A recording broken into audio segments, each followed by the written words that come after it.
I spent the last 5 years trying to rebuild my life.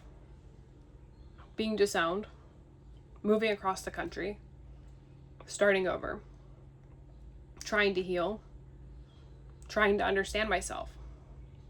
And honestly, I thought those were all separate experiences. But recently I realized something that completely changed how I see the last 5 years. I don't think I was searching for different answers.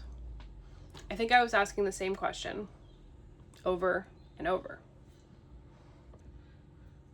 When I got disowned, I thought the question was, how do I survive losing my family? And then my partner and I moved to Hawaii, and the question became, how do I rebuild my life? Then somewhere along the way, I realized I wasn't happy. Not because of one thing, but because I had spent years surviving instead of living. And then the question became, how do I become someone I actually recognize again?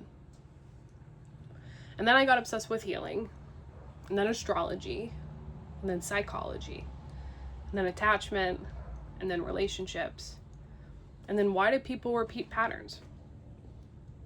Every year it felt like I had found a completely new thing to study.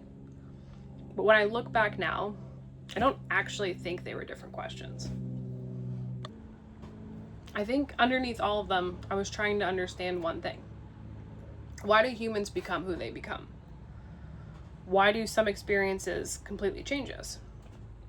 Why do we repeat patterns we know aren't good for us? Why do we stay stuck?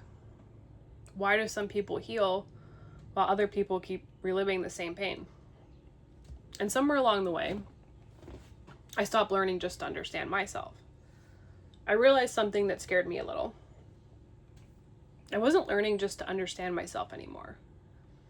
I was learning because I couldn't stop wondering if these ideas could help other people understand themselves too. And that's actually what surprised me, because I don't think healing was ever the destination. I think healing gave me a language. Astrology became one of those.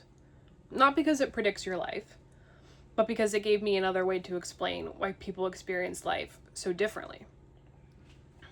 Every book I read, every move, every mistake, every relationship, every hour I spent trying to understand my own life, it gave me another piece of that language. And now when someone asks a question like, why can't I move on?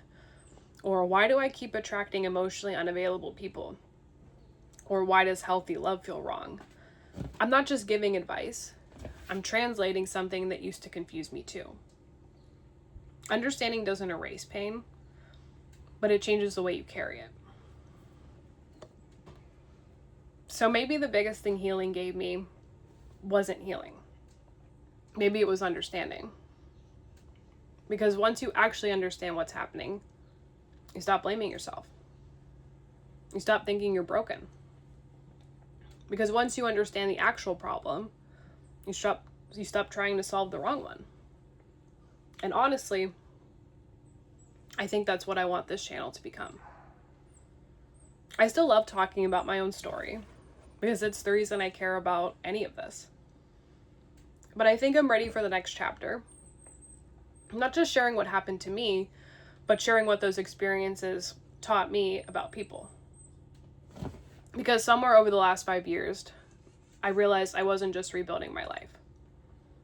Looking back, I don't think I actually accidentally built a framework for healing. I think I accidentally built a way to translate emotional confusion into understanding. And if you've ever looked at your own life and thought, why am I like this? Maybe we can figure it out together.